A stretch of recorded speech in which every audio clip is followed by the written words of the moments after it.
नमस्कार, हस्तक्षेप में आपका स्वागत है। मैं हूं अमलेंदु उपाध्याय। देश में राजनीतिक गतिविधियां शुरू हो गई हैं और लोकसभा चुनाव की तैयारियां शुरू हो गई हैं। सत्ता पक्ष और विपक्ष की तरफ से अपनी अपनी तैयारियां जारी हैं।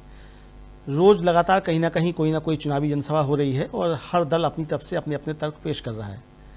तो इस समय चुनावी माहौल क्या है और देश के अंदर किस तरीके की चुनावी गतिविधियाँ चल रही हैं, इसकी समीक्षा करने के लिए DB लाइव पर एक गंभीर परिचर्चा का आयोजन किया गया।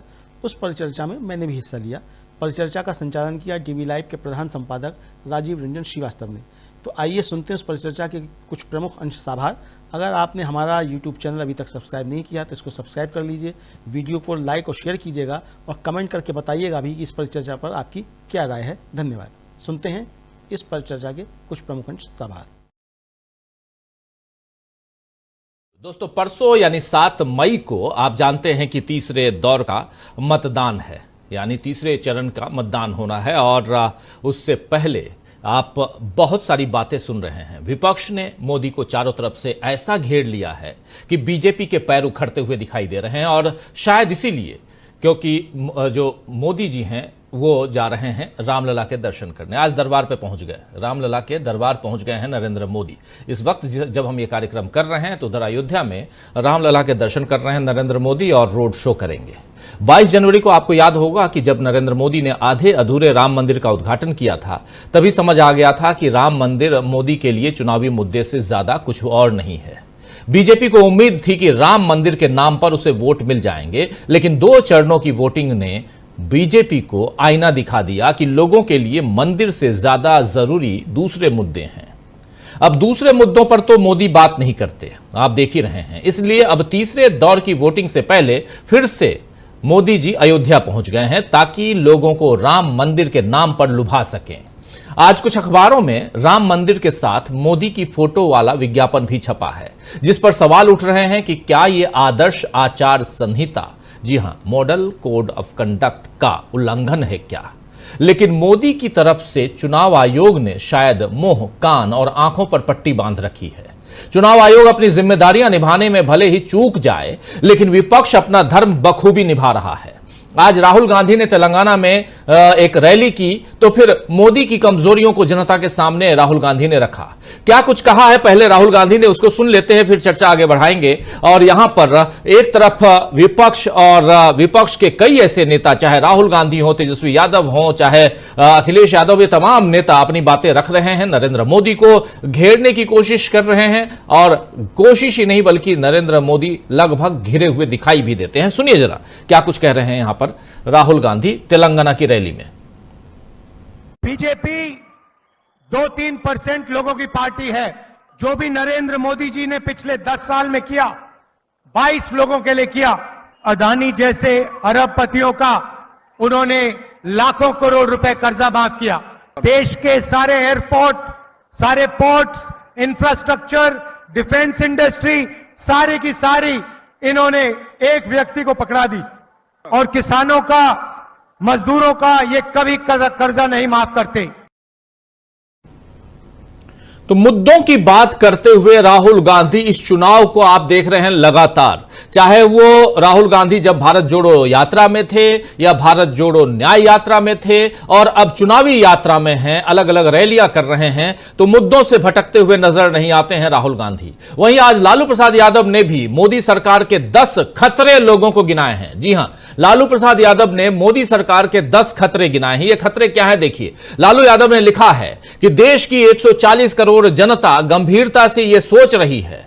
क्या सोच रही है? नंबर 1, मोदी सरकार आया तो संविधान खत्म कर देगा। नंबर 2, मोदी सरकार आया तो लोकतंत्र खत्म हो जाएगा। नंबर 3, मोदी सरकार आया तो आरक्षण समाप्त हो जाएगा। नंबर 4, युवा बिन नौकरी मर जाएगा। नंबर 5, नौजवान बिन रोजगार मर जाएगा। नंबर 6, आम आदमी महंगाई से मर जाएगा। नंबर 7, पुलिस और अर्धसैनिक बलों में भी अग्निवीर लागू कर देंगे। नंबर 8, किसान अपना अधिकार मांगते मांगते मर जाएगा। नंबर 9, इनके 10 वर्षों से अधिक नफरत और विभाजन और अधिक बढ़ जाएगा। इनके 10 वर्षों में जितनी नफरत बढ़ी है वो और ज्यादा बढ़ जाएगा। और नंबर 10 कह रहे हैं कि मोदी सरकार आया तो इनके 10 वर्षों से अधिक नफरत, ये 9 नंबर, मोदी सरकार आया तो 10 वर्षों में बर्बाद संवैधानिक संस्थाओं की बची खुची स्वायत्तता भी समाप्त हो जाएगी, खत्म हो जाएगी। ये चुनाव मरने का नहीं, जिंदा रहने की लड़ाई का चुनाव है। ये बहुत ही इंपॉर्टेंट बात जो आखिर में यहां लालू प्रसाद यादव लिख रहे हैं कि ये चुनाव मरने का नहीं बल्कि जिंदा रहने का चुनाव है। इस बात को समझिए। आपको बता दूं दोस्तों कि कल मोदी ने गोधरा मामले में लालू प्रसाद पर उंगलियां उठाई थी, जिसका अब लालू जी ने अपनी तरह से जवाब दिया है। इधर नरेंद्र मोदी के लिए प्रज्वल रेवन्ना मामला भी भारी पड़ता जा रहा है। प्रज्वल रेवन्ना सांसद हासन से, कर्नाटक से, जो फिर से चुनाव लड़ा और उसके चुनाव में प्रचार करने के लिए पहुंचे थे नरेंद्र मोदी, उसके लिए वोट मांग रहे थे, जबकि उनको पता था कि प्रज्वल रेवन्ना जो है वो क्या कांड करके बैठा है। अब उसके बाद वो भाग जाता है देश छोड़ के, और लेकिन एक शब्द अभी तक नरेंद्र मोदी नहीं बोल रहे हैं इस पे। इसलिए नहीं बोल रहे हैं, जैसा आपने देखा मणिपुर पे उन्होंने नहीं कहा, जैसा आपने देखा पहलवान बेटियों पे नहीं बोला, तो इस पे भी क्यों बोलेंगे। ऐसी बहुत सारी घटनाएं रही हैं जिस पे नरेंद्र मोदी चुप्पी साध जाते हैं।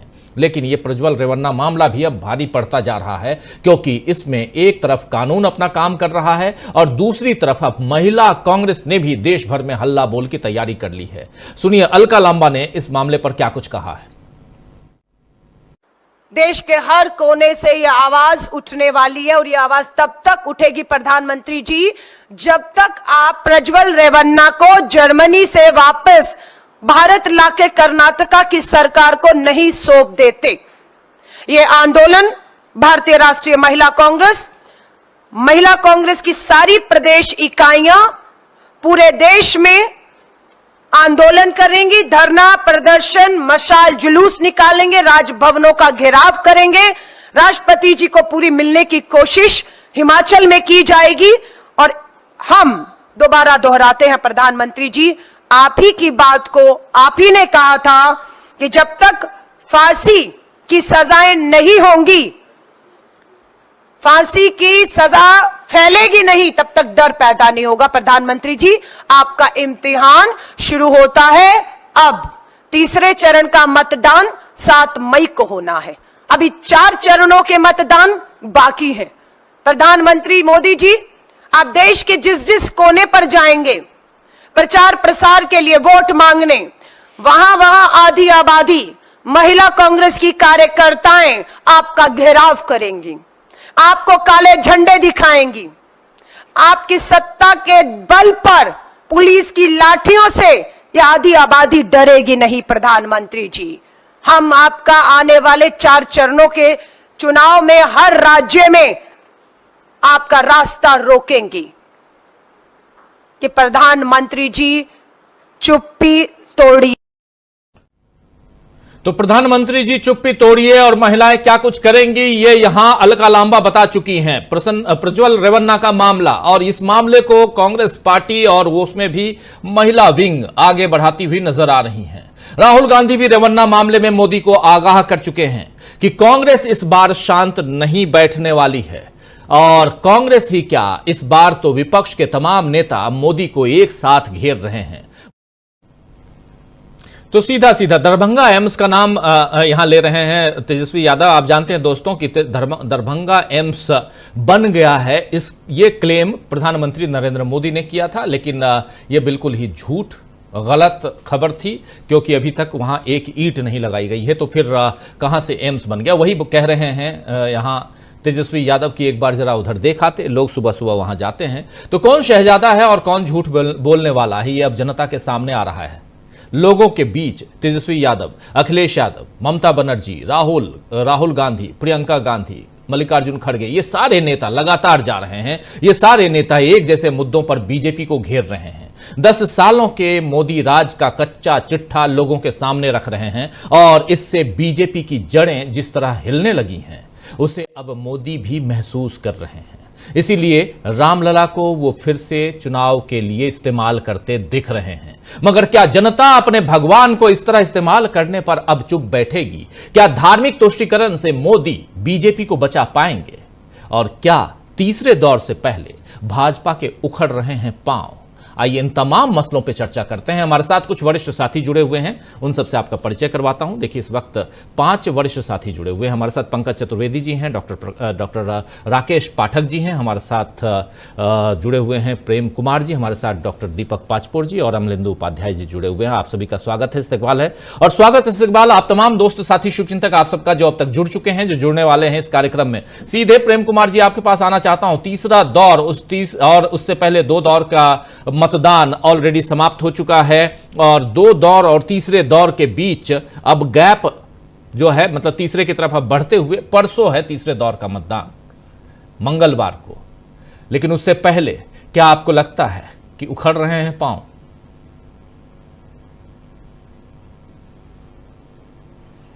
राजीव जी धन्यवाद। एक चीज हर मतदान में, हर चरण में एक कॉमन बात जो देखने को मिलती है कि चुनाव प्रचार खत्म होने के बाद उस क्षेत्र को प्रभावित करने की कोशिश। आवाज चली गई आपकी, अभी आ रही थी आवाज, फिर चली गई जी। मैं फिर चली गई है। आपको जोड़ता हूं, लेकिन डॉक्टर राकेश पाठक जी के पास आता हूं जरा, उनके पास, तब तक आप रिकनेक्ट कीजिए प्लीज।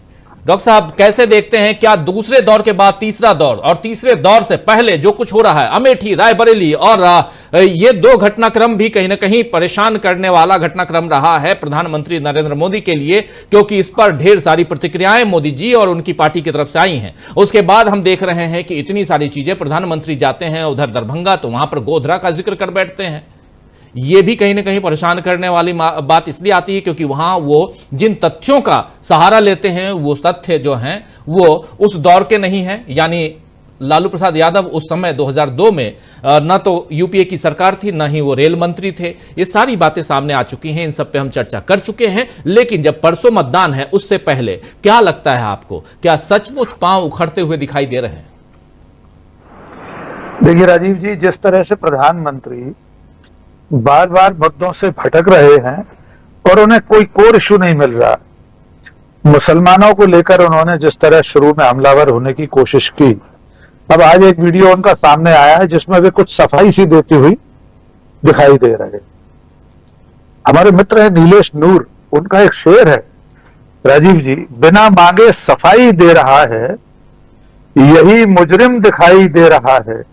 बिना मांगे सफाई दे रहा है, यही मुजरिम दिखाई दे रहा है। हरे चारे का लालच बकरियों को मोहल्ले का कसाई दे रहा है।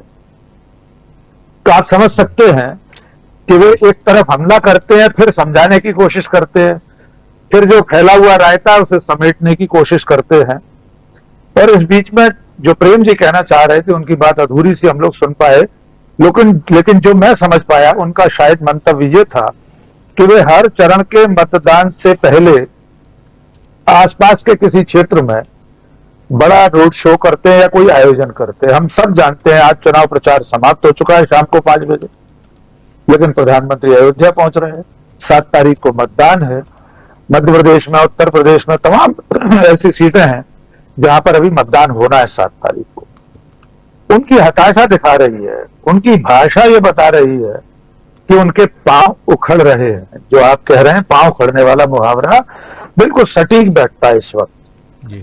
वे पिछले 1-1.5 महीने से कांग्रेस के मैनिफेस्टो का प्रचार कर रहे हैं। एक बार भी राजीव जी वे अपने और अपनी पार्टी के मैनिफेस्टो पर 1 मिनट भी जाया नहीं कर रहे। जाया मैं इसलिए कह रहा हूं कि उनकी नजर में वो समय बर्बाद करना होगा, क्योंकि उन्हें लग रहा है कांग्रेस के मैनिफेस्टो पर निशाना साध कर ही हम जीत हासिल कर लेंगे। एक घटना और राजीव जी आज हमारे विमर्श में आना चाहिए जी। जो मैनपुरी में जो घटना हुई है, जिस तरह से महाराणा प्रताप की मूर्ति को छूने भर से बीजेपी के लोगों ने अपवित्र मान लिया, क्योंकि अखिलेश यादव ने वहां पर जाकर श्रद्धा सुमन अर्पित किए थे। उसके बाद जिस तरह के नारे लगे हैं, जिस तरह से यादवों और राजपूतों के बीच में वहां पर द्वंद्व दिखाई दे रहा है, जो आने वाले समय में बहुत बड़े तनाव का कारण हो सकता है।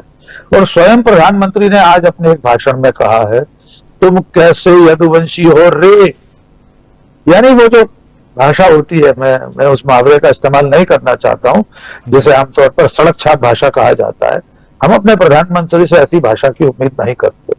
तो उनका हिंदुत्व भी राजीव जी यहां पर आकर ढेर हो जाता है जहां पर वे यादव और राजपूतों को लड़ाना चाहते हैं, क्योंकि उत्तर प्रदेश में उन्हें दिखाई दे रहा है कि समाजवादी पार्टी के साथ जिस तरह से सभी वर्ग आ रहे हैं, यादव तो हैं ही, लेकिन अब राजपूतों को उनके सामने खड़ा कर दिया गया है। राजपूत पहले से विरोध में थे पुरुषोत्तम रूपाला के विरोध के चलते। तो नरेंद्र मोदी, अगर बिहारी शब्दावली का इस्तेमाल किया जाए तो वे नरभसाए हुए हैं, उनको सूझ नहीं रहा कि क्या किया जाए।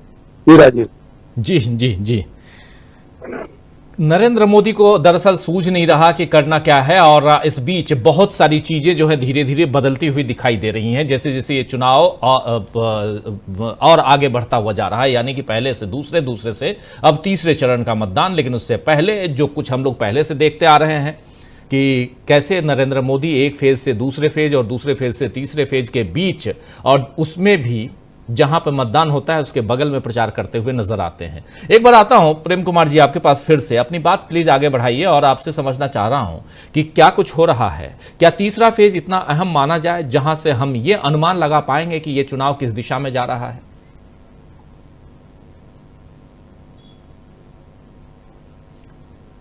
नहीं आ रही है ऑडियो, आवाज नहीं आ रही है प्रेम कुमार जी की। खैर एक बार जल्दी से डॉक्टर दीपक पाचपोर जी आपके पास आना चाहता हूं। दीपक जी, कैसे आप देखते हैं, क्या सचमुच यहां से चुनाव तीसरा फेज एक अहम फेज, क्या यहां से चुनाव आपको भी लगता है कि उस दिशा में, या हम ये उम्मीद कर पाएंगे, देख पाएंगे, समझ पाएंगे कि ये चुनाव किस दिशा में जा रहा है? लगता है कि अब ये सवाल ही नहीं रह गया राजीव जी। सारे के सारे लोग पहले चरण से ही कहना शुरू कर दिए थे। जैसे ही पहला चरण खत्म हुआ, ये माना जा रहा था कि इतनी बड़ी संख्या में सीटों पर चुनाव हो गया है, और जो स्थिति है जिसका आकलन 19 तारीख की शाम को किया गया था, उसी समय मान लिया गया था कि लीड जो है इंडिया गठबंधन की अच्छी खासी हो गई है। उसके बाद वो और कंसोलिडेशन जो उसका हुआ, और जो उसकी स्थिति सघन हुई, दूसरे चक्र के बाद भी हो गई। अब तो ये माना जा रहा है, जैसे कि बहुत सारे लोग कह भी रहे हैं, कि तीसरे चुनाव के बाद तो कुछ रह ही नहीं जाएगा इसमें एनडीए के लिए, मोदी साहब के लिए, और वो साफ उनके इसमें झलक रहा है। देखिए कल ही जो है वहां पे राष्ट्रपति महोदया भी गई थी राम मंदिर में, वहां उन्होंने दर्शन किए। मेरे ख्याल से पहली बार शायद गई हैं वो, और 4 महीनों के बाद वो पहली बार उनको मौका मिला है। एक तरफ जो है कहा यह जाता था कि देखिए हमने महिला और आदिवासी को एक तरह से बनाया है, राष्ट्रपति बनाया है, लेकिन खुद ही उनकी एंट्री जो है वो इतने लंबे समय के बाद हुई। तो मुझे लगता है शायद राम मंदिर का ख्याल आ गया होगा मोदी जी को, और सोचा होगा कि यार इसको मैंने बनाया था, इसका कोई फायदा तो अभी तक मैं ले ही नहीं पाया हूँ, तो क्यों ना अभी जो समय है मेरे पास उसका उपयोग कर लिया जाए। और इस बीच जो एक सर्वे में जो आया था कि राम मंदिर का जो मुद्दा है या धार्मिक मुद्दे जो है वो लोगों के लिए बहुत ज्यादा महत्व के नहीं रह गए हैं। बेरोजगारी है, महंगाई है, भ्रष्टाचार है, ये चीजें जो है वो काफी ऊपर लोग देख रहे हैं, और इसका जो परिणाम, इसका जो असर है वो वैसा कुछ नहीं मिला जितना समय और जितना पैसा इस सरकार ने और मोदी जी ने और भारतीय जनता पार्टी ने राम मंदिर पर इन्वेस्ट किया था। तो शायद अब उन्हें ऐसा लग रहा है कि आखिरी के जो 2-3 चक्र हैं, देखिए अगर तीसरा जो चरण है उसमें भी अगर भारतीय जनता पार्टी के हाथ से बाजी निकलती है तो अंतिम 4 में तो वाकई कुछ नहीं रह जाएगा, क्योंकि उसके बाद इतने कम सीटों पर चुनाव बच जाता है कि उसमें तो मेकअप करना जो है समझ लीजिए कि बहुत ही मुश्किल हो जाएगा, कवर अप नहीं कर पाएंगे।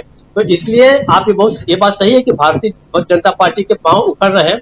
मैं सुब्रमण्यम स्वामी का एक इंटरव्यू देख रहा था, सुब्रमण्यम स्वामी तो साफ कहना है कि जब तक आप मोदी को नहीं हटाएंगे तब तक जो है किसी भी प्रकार से सरकार चाहे किसी की भी बने, पहले तो मोदी को भारतीय जनता पार्टी से, सरकार से हटाना जरूरी है। अब भारतीय जनता पार्टी का शुद्धिकरण होना जरूरी है। उन्होंने यहाँ तक कह दिया, मतलब उधर कभी महाराणा प्रताप की मूर्ति का शुद्धिकरण हो जाता है, कभी मुख्यमंत्री आवास का शुद्धिकरण हो जाता है, लेकिन वहां पर सुब्रमण्यम स्वामी तो ये कह रहे हैं कि भारतीय जनता पार्टी का आपको शुद्धिकरण करना है तो पहले नरेंद्र मोदी को ही वहां से हटाना पड़ेगा। तो इसका मतलब ये है कि जो हम कह रहे थे कि एक समय जो मोदी जी जो हैं वो एसेट थे भारतीय जनता पार्टी के लिए, ऐसा लग रहा था कि 7वें चरण के बाद शायद उनको लायबिलिटी माना जाएगा, लेकिन स्थिति ये देखिए कि दूसरे तीसरे चरण के बाद ही अब जो है वो मोदी जो है वो एक तरह से बोझ बन गए हैं। वाकई आप देखिए कि जिस प्रकार की उबाऊ भाषा का इस्तेमाल कर रहे हैं, कहीं पे कोई नवीनता नहीं, कहीं पे जो बुनियादी मुद्दे हैं उसको एड्रेस करने की कोशिश नहीं। अरे भाई, जब इतना बड़ा सर्वे आया, जिस सर्वे में भारतीय जनता ने पूरा का पूरा बता दिया है कि हमारी प्राथमिकता पहली क्या है, दूसरी क्या है, तीसरी क्या है, चौथी क्या है, तो प्रधानमंत्री का उद्देश्य ये रहना चाहिए किसी भी प्रचार सभा की वो अपनी स्थिति को बताए, वो बताए कि हमने क्या क्या किया, क्या क्या हम नहीं कर पाए। नेहरू जी तो सीधे सीधे जब चुनाव प्रचार में जाते थे तो एक ही बात कहते थे कि अगर आपको लगता है कि मैंने काम किया है तो आप मुझे वोट दीजिए। वो वोटों की भीख मांगने नहीं जाते थे।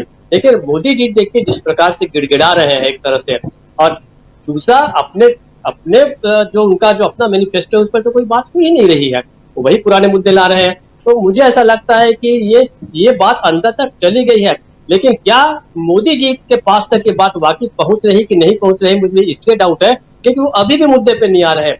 जिस दिन अब तो स्थिति ये है कि अब मोदी जी मुद्दे पे आए तो समझ जाइए कि उन्होंने हार स्वीकार कर ली है, और अपना जो उनका जो परंपरागत जो लाइन है वो हिंदू मुस्लिम की, मंगलसूत्र की, मछली की, वो छोड़ देंगे तो मान के चलिए कि हाँ अब मोदी जी को कुछ रियलाइज हो रहा है कि मैं हार रहा हूँ और बचे हुए जो 2-3-4 चरण बच गए हैं उसमें मैं किसी प्रकार से अपनी स्थिति को संभालने की कोशिश करूं। लेकिन इसका मतलब न तो उनके पास सूचना जारी है और न ही वो अपने आप को वो संशोधित करने या परिमार्जित करने की कोशिश कर रहे हैं, और यही जो है ये भारतीय जनता पार्टी के लिए निर्णायक साबित होगा और पराजय के रूप में ही साबित होगा, ऐसा मुझे लगता है। राजीव जी। जी जी जी, एक बार फिर से आना चाहता हूं प्रेम कुमार जी, मेरी आवाज आ रही है आप तक? आपकी अचानक आवाज आती है चली जाती है, क्या दिक्कत है नहीं समझ में आ रहा है, लेकिन कोशिश कीजिए, मैं अपनी टीम से भी कहूँगा जरा आप गाइड कीजिए और कोशिश कीजिए। एक बार आप अनम्यूट कीजिए प्लीज, अनम्यूट करके देखिए। हाँ जी, अब आवाज आ रही ना, ठीक हो गया। चलिए, मेरी गलती थी अभी म्यूट का। देखिए राजीव जी, हम जो बात देख रहे हैं तीसरे चरण के चुनाव आते आते, वो हम ये देख रहे हैं कि जो एक गोदी मीडिया हुआ करता था अचानक कन्वर्ट हो गया, धर्म परिवर्तन हो गया लगता है उसका। तो ये जो टेंडेंसी है ना चुनाव के समय आने की, चुनाव के समय आते आते ये टेंडेंसी कुछ कह रही है, और भी अलग अलग चीजों में, जैसे नरेंद्र मोदी जी का और बीजेपी का चुनाव लड़ना, धर्म के मुद्दे पर आना, हिंदू मुसलमान करना, ये तो उनका जायका है। लेकिन इस जायके का को केवल राष्ट्रीय जो मीडिया कही जाने वाली जो गोदी मीडिया है उस पर ही रहता है। जनता वहां से कट चुकी है, जनता भाग चुकी है, और उस पर कन्फ्रंट करने के लिए विपक्ष सामने नहीं आ रहा है। आप देखेंगे राहुल गांधी के भाषण को, तेजस्वी यादव के भाषण को, प्रियंका गांधी, अखिलेश यादव, तमाम सब लोग फोकस्ड हैं रोजगार पर कि हम कैसे रोजगार देंगे, कैसे महंगाई कम करेंगे, कैसे कुशासन से मुक्ति दिलाएंगे। ये सारे मुद्दे और अलग अलग तरीके से बात कर रहे हैं, और इसमें राहुल गांधी तो खास तौर से वही फोकस्ड हैं। उनको अपना गोल पता है। राहुल गांधी को मालूम है कि हमें रिस्पॉन्ड नहीं करना है उनके धार्मिक मुद्दों पर, वहां जाना ही नहीं है। अब क्या होता है कि टीवी चैनल्स के पास एकमात्र बचता है कि किसी तरीके से टोकन में किसी को उठा करके बैठा करके वहां मुद्दा बनाए रखिए। टीवी में मुद्दा बना हुआ है निश्चित रूप से, लेकिन आम जनता के बीच ये मुद्दा नहीं बन पा रहा है। राम मंदिर का मुद्दा बना ही नहीं पूरे दौर में, तीसरा इलेक्शन आने पर है। और इस जो तीसरा चरण होगा उसमें गुजरात की सभी सीटें हैं, याद ध्यान रखिए। और गुजरात में जिस तरीके से विरोध का सामना करना पड़ा है भारतीय जनता पार्टी को, वो एक बहुत बड़ा एक और सिम्टम्स है चीजों को समझने का। जैसे हमने एक गोदी मीडिया का उदाहरण दिया, वैसे गुजरात में विरोध का जो प्रदर्शन हुए हैं वो एक सिम्टम्स है कि पानी बदल रहा है। इस इलेक्शन में कर्नाटक में बाकी सभी 14 सीटों पर इस चरण में मतदान होंगे 7 मई को। तो 14 पहले चरण में तो कांग्रेस लीड ले ही रही थी, लेकिन दूसरे चरण में प्रज्वल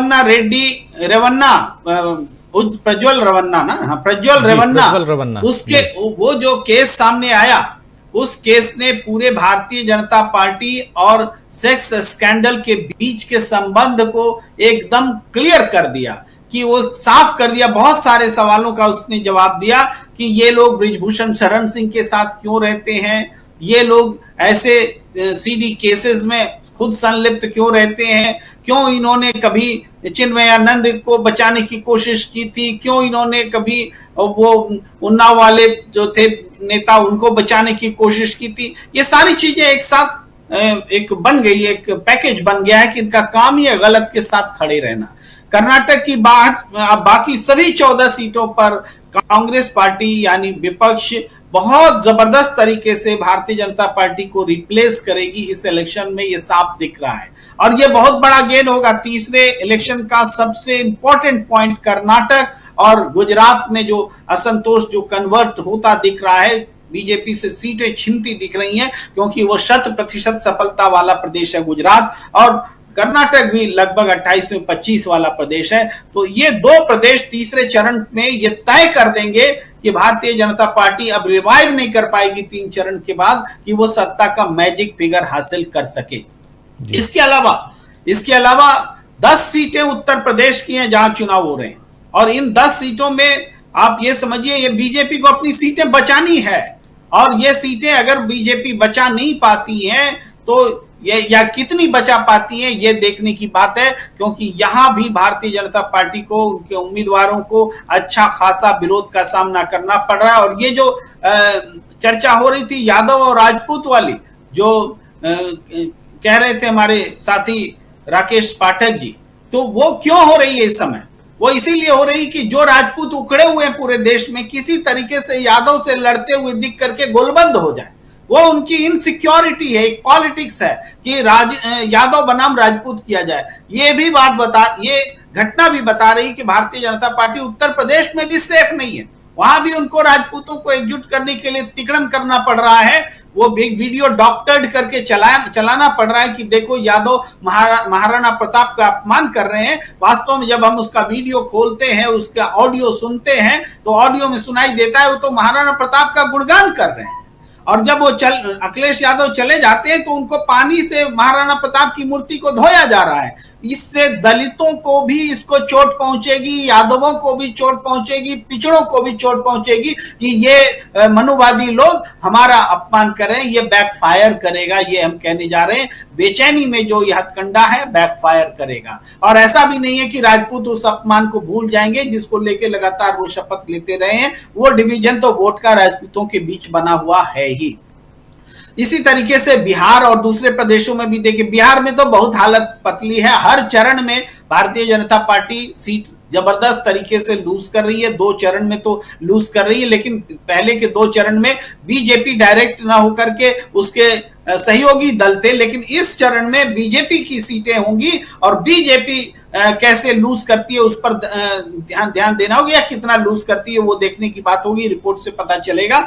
लेकिन बीते 2 चरणों के चुनाव में जिस तरीके से 70 इलाकों में 70 उम्मीदवारों के खिलाफ जो असंतोष दिखलाया है जनता ने, भगाया है, खदेड़ा है, उसको देखते हुए हमें लगता है कि तीसरा चरण भी जो है वो उसी टोन जो सेट हुआ है उसी पर वो आगे बढ़ेगा। और यही कारण है कि ये राम मंदिर और ये सारी चीजें हो रही है ताकि उसकी क्षतिपूर्ति की जा सके। लेकिन राम जी नाराज हो चुके हैं। लगता नहीं है कि कर्नाटक में जैसे हनुमान जी नाराज हुए थे, इस बार देश के स्तर पर राम जी उस नाराजगी को दूर करने जा रहे हैं। वो नाराज ही रहेंगे चूंकि इन्होंने गुनाहे अजीम किया है, मांगने का ये गलत परंपरा उन्होंने शुरू की है। जी रामलला के दर्शन करने जा रहे हैं नरेंद्र मोदी और चुनाव है परसों, उससे पहले। और आप जानते हैं कि इस बार 2 फेज में 8-8 सीटों पर मतदान हुआ था। उत्तर प्रदेश में इस बार 10 सीटें हैं तीसरे फेज में। तो धीरे धीरे सीटें बढ़ रही हैं। उत्तर प्रदेश में आप जानते हैं कि 7 चरणों में, पूरे 7 फेजेज में मतदान होना है। बिहार भी उसमें शामिल है वहाँ भी 7 चरणों में मतदान होना है। और पश्चिम बंगाल, ये 3 ऐसे राज्य हैं जहाँ 7 के 7 फेजेज में मतदान होने हैं। और उत्तर प्रदेश बहुत ही अहम है, 80 सीटें हैं। प्रधानमंत्री नरेंद्र मोदी इस वक्त जब हम एक चर्चा कर रहे हैं, कार्यक्रम कर रहे हैं, तो नरेंद्र मोदी अयोध्या पहुंचे हुए हैं, रामलला के दर्शन करने जा रहे हैं। लेकिन क्या राम जी, जैसे कह रहे थे प्रेम कुमार जी, राम जी नैया पार लगाएंगे? ये एक बड़ा सवाल है। और उसके लिए कर्नाटक का जिक्र भी कर रहे थे। और कर्नाटक में भी इस बार हालत थोड़ी सी खराब और ज़्यादा हो गई है क्योंकि प्रज्वल रेवन्ना का मामला सामने आ चुका है। इन सब के बीच जरा आना चाहता हूँ पंकज जी आपके पास हमारे साथ जुड़ गए हैं प्रशांत टंडन जी। प्रशांत जी आपका स्वागत करता हूं इस कार्यक्रम में, और पंकज जी आपके पास आना चाहता हूं। पंकज जी, कैसे आप देखते हैं, क्या तीसरा फेज कितना इंपॉर्टेंट आपके नजरिए से? 2 फेजेज में क्या कुछ आपको नजर? बने रहिए, परिचर्चा अभी जारी है। वीडियो को लाइक और शेयर कर दीजिए और चैनल को सब्सक्राइब कर लीजिए। आइए आगे सुनते हैं इस परिचर्चा। आता है तीसरा फेज कितना इंपॉर्टेंट है, और तीसरे फेज में अब 93 सीटों पे मतदान होना है। पहले 95 था, 95 सीटों पे मतदान होना था, लेकिन उसमें से एक सूरत की सीट पहले से ही जीत घोषित हो गई, और एक जम्मू कश्मीर की सीट जो है वो अब 7 तारीख को ना बल्कि 25 तारीख को वहां मतदान होना है। तो 2 सीटें अभी बाहर हो गई हैं 93 सीट्स पे। इसको कैसे देखते हैं, क्योंकि इसके बाद सीधे 282 का आंकड़ा जो है, यानी पूरे 543 में से 282 सीटों पे मतदान की प्रक्रिया समाप्त हो चुकी होगी, और सरकार बनाने के लिए 272 सीटें चाहिए। कौन आगे कौन पीछे? एग्जैक्ट मैं राजीव जी यही बताना चाह रहा था कि तीसरा फेज इसलिए महत्वपूर्ण है क्योंकि ये जीत की जो फाइनल लाइन है उसको पार करने हो जाएगा इसके बाद में। देखिए, इस फेज में जहां चुनाव है वहां पर भारतीय जनता पार्टी को सबसे ज्यादा उम्मीदें गुजरात से है और दूसरा उत्तर प्रदेश से ही है। बाकी आप देखेंगे कि गोवा में 2 सीटों की 2 है, उसमें से ऑलमोस्ट सब लोग कह रहे हैं कि 1-1 की स्थिति होगी। कर्नाटक बुरी तरीके से भारतीय जनता पार्टी के हाथ से जा चुका है, और अकेले कर्नाटक का असर तेलंगाना और आंध्र प्रदेश में भी पड़ रहा है। दादर नगर हवेली और दमन दीव में कांग्रेस की स्थिति वहां पर मजबूत है। वैसे भी छत्तीसगढ़ की 7 सीटें, छत्तीसगढ़ की 7 सीटों में भी भारतीय जनता पार्टी बहुत उम्मीद रखे हुए, क्योंकि उन्होंने वहां पर क्योंकि पिछला सरकार का बदलाव एक सांप्रदायिक मसले के कारण है। यदि हम देखें कि इतना लंबा नरेंद्र मोदी को हम मान सकते हैं लगभग पिछले 60 दिनों से वो लगातार इलेक्शन मोड, वैसे तो वो सोते समय भी इलेक्शन मोड में होते, लेकिन पिछले 60 दिनों से जो उनकी जनसभाएं हो रही वो टारगेटेड है जनरल इलेक्शन को लेकर। आप देखिएगा हर 3 दिन में उनको अपनी जो भाषण की टोन है उसको बदलना पड़ता है, और कई बार लगता है कि बौखला रहे हैं। कई बार वो पाकिस्तान की बात करने लगते हैं, कहीं शहजादे की बात करने लगते हैं, औरंगजेब की बात करने लगते हैं, कहीं मंगलसूत्र की बात करने लगते हैं, बहस की बात करने लगते हैं। यानी जैसे कि हम पिछले 2 इलेक्शन में मोदी का कैंपेन देखें कि बहुत हुई महंगाई की मार, बहुत हुआ भ्रष्टाचार, या 2019 वाला इलेक्शन एक टारगेटेड था। इस इलेक्शन में उनके पास में कुछ कहने को नहीं है जनता को, जो भाई यदि राहुल गांधी ने कोई भाषण दिया, राहुल गांधी कहीं से चुनाव लड़ रहे हैं, तेजस्वी ने मछली खा ली, केवल इस पे उनका अटैक है, जिसको आमतौर पर सन 2000 से पहले की राजनीति में जो टॉप लीडर्स है वो कभी इस तरीके की बात नहीं करते थे, कहते लोकल लीडर्स के लिए इस प्रकार की बात छोड़ी जाए। तो एक इससे बहुत स्पष्ट है कि ये बौखलाए हुए हैं। फर्स्ट फेज सेकंड फेज में बहुत स्पष्ट है कि जो जिस तरीके का इन्होंने रिजल्ट की अपेक्षाएं की थी वैसे रिजल्ट नहीं आ रहे हैं। बहुत कम वोटिंग हुई है, और जिन इलाकों में वोटिंग हुई है, सबसे बड़ी चीज है कि जिन इलाकों में वोटिंग हुई है वो इलाके कहे जाते हैं कि इनके विपक्षी खेमों के हैं। कांग्रेस के साथ में लगातार जो वार ये कर रहे हैं, जो डिमोलाइज कर रहे हैं, वो केवल कर रहे हैं हर चरण के पहले कुछ लोगों का पार्टी बदलवाना जी। मुझे लगता है कि इसके लिए थोड़ा सा कांग्रेस को सतर्क भी रहना चाहिए, और इसके लिए अपने मजबूत जवाब तैयार कर रखना चाहिए। राधिका खेरा जी का जैसे आज आप देखिए, राधिका खेरा जी ने जो अपना त्याग पत्र दिया, मैं छत्तीसगढ़ में जो कुछ हुआ उस पर नहीं जाऊंगा, और यदि वो उस मुद्दे पर आकर त्याग पत्र देती तो एक पत्रकार के रूप में मुझे लगता नहीं, राधिका खेरा सही है, उनके साथ में महिला होने के कारण यदि किसी ने दुर्व्यवहार किया है तो पार्टी को सशक्त उस पर कार्रवाई करनी है। लेकिन आज उन्होंने पहले रामचंद्र जी पे शुरू कर दिया, हम राम मंदिर के दर्शन करने गए। अरे भाई, आप याद करें दीपेंद्र हुड्डा, चरणजीत सिंह चन्नी, विक्रमजीत सिंह, अभय प्रताप सिंह, अजय राय, ये 5 नाम तो मुझे तत्काल याद आ रहे हैं कि जो सभी अयोध्या में राम मंदिर दर्शन करने गए और इन सभी को पार्टी में टिकट भी दिया है और ये सभी स्टार प्रचारक भी हैं। तो अयोध्या का राम मंदिर पे दर्शन करने जाना से कांग्रेस का कोई ये निजी आस्था का मामला पहले भी पार्टी बोल चुकी। मुझे लगता है कांग्रेस को इस मसले को एक बार प्रॉपर्ली एड्रेस करना चाहिए, एक चीज।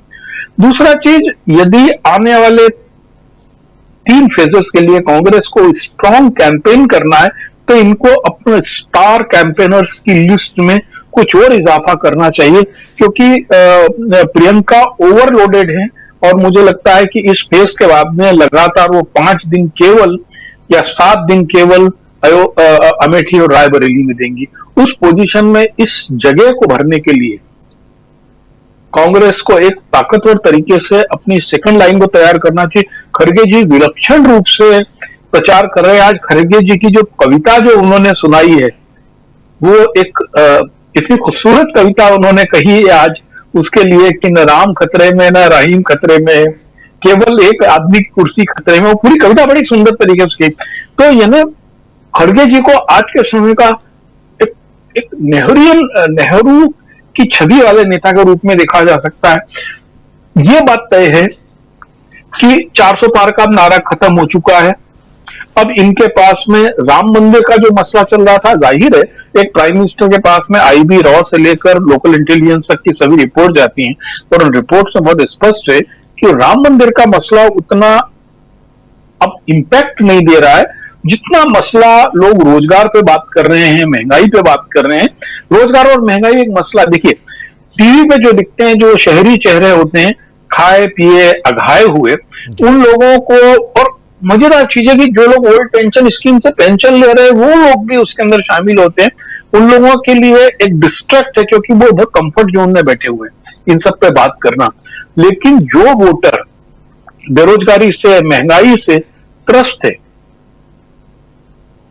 जो पर्सनल ग्रीवेंसेस को लेकर त्रस्त है,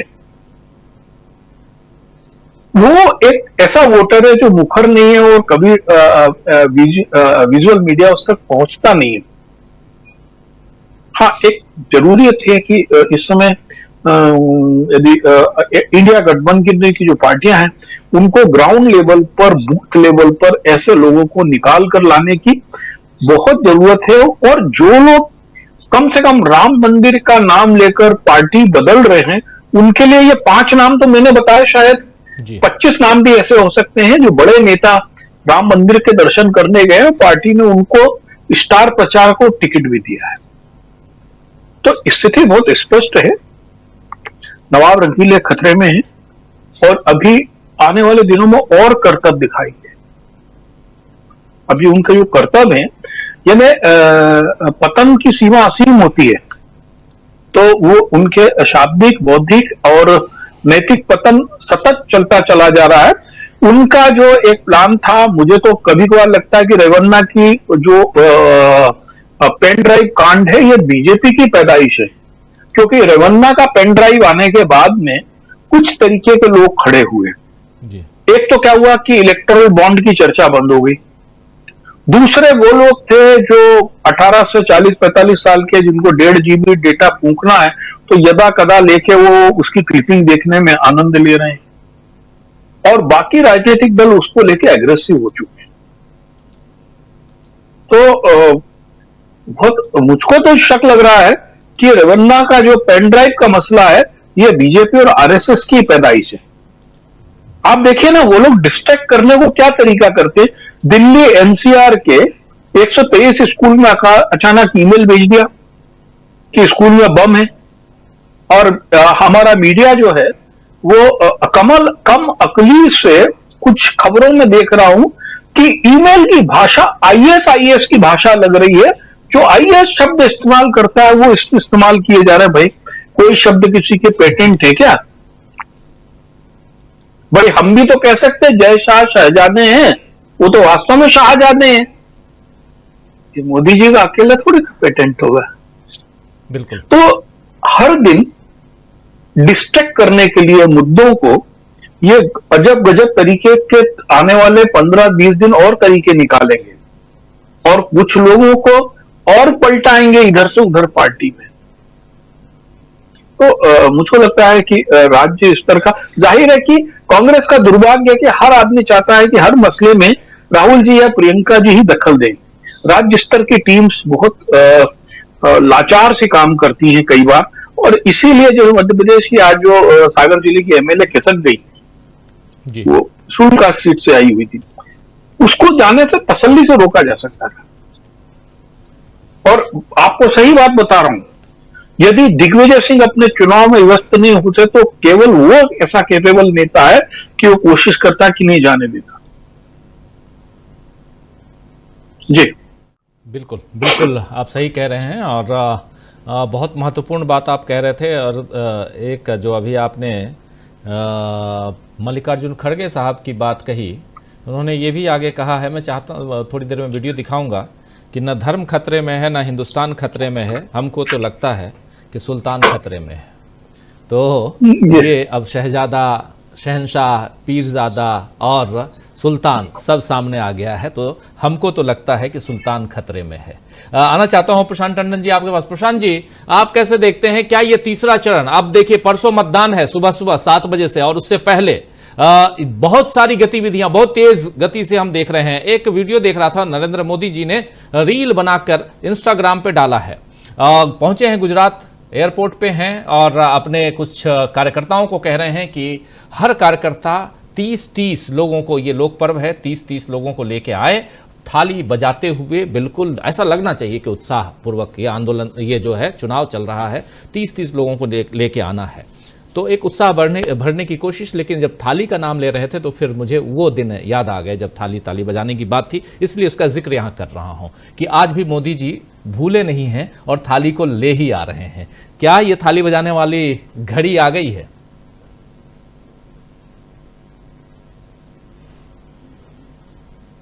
जी, ये थाली बजाने की घड़ी क्यों आ गई, और जो आप ऊपर लिख रहे हैं तीसरे दौर से पहले भाजपा के पैर उखड़ गए नहीं, उखड़ चुके हैं। अब मैं इन दोनों चीज को एक्सप्लेन करता हूं कि क्या हो रहा है। राजीव जी, पॉलिटिकल कैंपेन में दो चीजें बहुत महत्वपूर्ण हैं, एक आपका फोकस और दूसरा फ्यूचर एजेंडा। ये दोनों चीजें मोदी जी आपके कब्जे में नहीं है। फ्यूचर एजेंडा वो अभी तक नहीं दे पाए हैं। राहुल गांधी के हर स्पीच में आप देखिएगा एक फ्यूचर एजेंडा दिखता है। ये फ्यूचर एजेंडा ही मोदी जी को 2014 में लेकर आया था। याद कीजिए वो कैंपेन, याद कीजिए। अब की बार का मतलब है फ्यूचर एजेंडा जी। अब की बार ऐसी सरकार, अब की बार वैसी सरकार, अब की बार नहीं होगी भ्रष्टाचार वगैरह वगैरह। तो मोदी साहब की एक भी स्पीच में फ्यूचर एजेंडा नहीं दिखाई दे रहा है। शुरू में कभी आया था 2047 तक कौन रहेगा और कौन देखेगा। हमको तो नौकरी की जरूरत कल है, सिलेंडर तो आज खत्म हो गया। मतलब फ्यूचर एजेंडा इतना लंबा नहीं हो सकता। अब मैं सिलसिलेवार बताता हूं कि हो क्या रहा है। देखिए, पहले चरण के बाद जो फीडबैक मिला, वोट शेयर कम हुआ, लोग घर से नहीं निकले, बीजेपी का कार्यकर्ता ही नहीं निकला और बीजेपी का कार्यकर्ता मायूस हो गया। वो थाली बजाने की बात पे राजीव जी आ रहा हूं मैं जी। बीजेपी का कार्यकर्ता मायूस हो गया। बीजेपी कार्यकर्ता कौन है? बीजेपी का मैक्सिमम कार्यकर्ता आरएसएस का से जुड़ा हुआ है। वो आरएसएस की शाखा में जाने वाला व्यक्ति है, वही कमिटेड कार्यकर्ता है। वो कार्यकर्ता की एक कमिटेड ट्रेनिंग है, आइडियोलॉजी है। उसको एड्रेस करने के लिए मोदी साहब ने अग्रेसिव हिंदू मुसलमान एजेंडा, मुस्लिम लीग और मुसलमान घुसपैठिए वगैरह लेकर आए, और उसको लाने के बाद मोदी जी का जो पूरा कैंपेन का डिजाइन था वो डिरेल हो गया। अब उस कैंपेन में फ्यूचर एजेंडा नहीं है। जब भी वो छोड़ेंगे तो वो आरएसएस का जो वर्कर है वो एड्रेस नहीं हो रहा है। अब वो वोटर को एड्रेस नहीं कर रहे राजीव जी, जी, अब वो मतदाता को एड्रेस नहीं कर रहे हैं, अब वो एड्रेस कर रहे हैं बीजेपी के वर्कर को। वो कौन है जो 30-30 लोगों को लेकर आएगा? बीजेपी का वर्कर है। कौन थाली बजाता हुआ आएगा? बीजेपी के वर्कर है। ये बीजेपी के वर्कर को अगर आप एड्रेस कर रहे हैं पब्लिक मीटिंग से, तो ये कैंपेन नहीं है। पब्लिक एड्रेस सिस्टम से तो आपको मतदाता को एड्रेस करना है राजीव जी। वर्कर को तो एड्रेस बंद कमरे की मीटिंगों में किया जाता है जी, या चुनाव के पहले किया जाता है। तो एक तो ये है कि वो लगातार अब मोदी जी अपने बीजेपी के कार्यकर्ताओं को, जो मुख्यतः आरएसएस का है, जो हिंदू मुसलमान के नैरेटिव में पला बड़ा है, उसको ही एड्रेस कर रहे हैं, क्योंकि वो मायूस हो गया, वोट शेयर गिरा। वोट शेयर को बढ़ाने के लिए ये सारा कुछ नाटक हो रहा है। तीसरा फेज में इनका टेस्टिंग वो है कि तीसरा फेज अगर खराब हुआ तो मामला गड़बड़ हुआ, जो कि लग रहा है कि गड़बड़ हो चुका, जो हमारे बाकी साथी बता रहे, पंकज जी बता रहे, सब लोग बता रहे। दूसरी बात राजीव जी, जो मैं सूचना के तौर पे बता दूं, जो अलका लांबा कह रही थी, अलका लांबा कह रही थी कि हम घेराव करेंगे। मैं उसके आगे की बात बता रहा हूं। मोदी जी का जो बनारस का वो है मतदान आखिरी फेज में है, 14 मई को नामांकन है राजीव जी। महाराष्ट्र के, गुजरात के, छत्तीसगढ़ के चुनाव निपटने के बाद विपक्षी पार्टियों का ये स्ट्रेटजी है कि वो बनारस में डेरा डालेंगे। सब बड़े पैमाने पर कार्यकर्ता कर्नाटक से और छत्तीसगढ़ से वहां पहुंचेंगे। बनारस में घेरने की तैयारी बड़े पैमाने पर मोदी साहब को हो रही है कि बनारस भी न निकलने दो, इस लेवल की तैयारी है।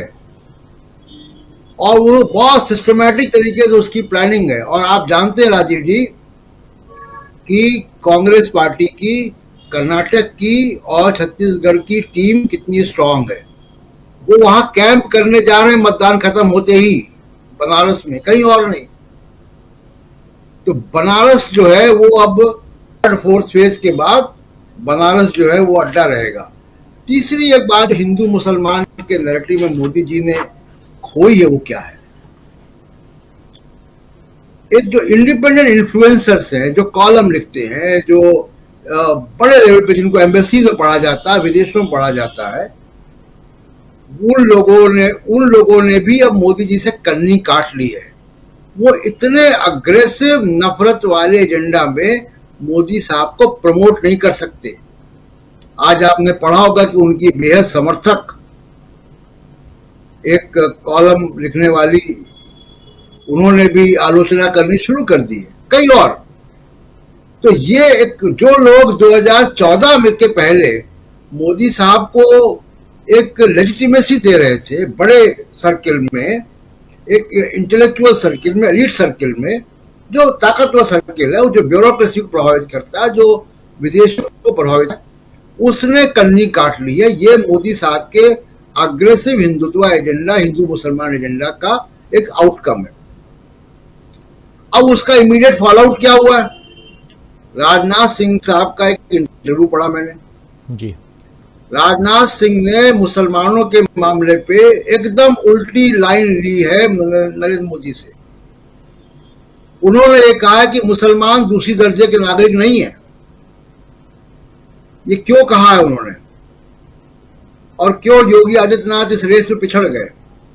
4 जून के बाद ये रेस, नई रेस चालू होगी कि मोदी के बाद कौन। और अगर सीटें कम होती हैं, जो हम लोग अपने पॉडकास्ट में भी डिस्कस कर चुके हैं, उस वक्त ऐसे दलों की आवश्यकता होगी जिनका वोट बेस में मुसलमान भी हैं, मसलन बीआरएस, मसलन बीजेडी, और भी पार्टियां हो सकती हैं। राजनाथ सिंह ने उस स्पेस को ऑक्यूपाई करने के लिए एक लाइन अभी से ले ली है। मतलब एक तरीके से देखिए कि उन्होंने लाइन लेकर प्रधानमंत्री पद की दावेदारी अपनी ठोक दी है कि अगर कुछ गड़बड़ होता है तो मैं लाइन में हूं, मैं एक मॉडरेट कैंडिडेट हूं, मैं नया वाजपेयी हूं। ये लाइन उन्होंने ले ली है। और तीसरी और आखिरी बात जो मोदी जी ने खोया है वो ये कि अब आप देखिए कि कोई उद्योगपति इंडोर्स नहीं कर रहा है मोदी साहब को। ये राहुल गांधी की देन है। 2014 से पहले रतन टाटा, अनिल अंबानी, मुकेश अंबानी, तमाम लोग मोदी साहब के साथ फोटो खिंचवा रहे थे। ये कह रहे थे कि विजनरी व्यक्ति हैं, प्रधानमंत्री मटेरियल हैं। अब कोई नहीं कह रहा है। उद्योगपतियों को ये समझ में आ गया कि राजनीति में, डेमोक्रेसी के अंदर उनका एक्टिव रोल नहीं है, पैसिव रोल है। और ये बहुत आवश्यक था इन लोगों को समझाना। पिछले कुछ 10 सालों में ये उद्योगपति राजनीति के अखाड़े में एक्टिव रोल में आ गए। इन्होंने मीडिया खरीदा और खुलेआम उनका मीडिया जो है एक पार्टी का पक्ष लेने लगा। अब देखिए कि उन उद्योगपतियों को समझ में आ गया कि नहीं, ये उनको उनकी जगह उनकी राहुल गांधी ने दिखाई है। और एक आखिरी बात ये कि अमेठी का जो फैसला हुआ, एक बार फिर तय किया कांग्रेस पार्टी ने कि वो अपने फोकस से नहीं हटेगी। तो फोकस और फ्यूचर एजेंडा, मोदी साहब कांग्रेस के एजेंडा में आ रहे हैं। वो आरक्षण पे बात कर रहे हैं, संविधान पे बात कर रहे हैं, वो भैंस वगैरह सब बातें कर रहे हैं।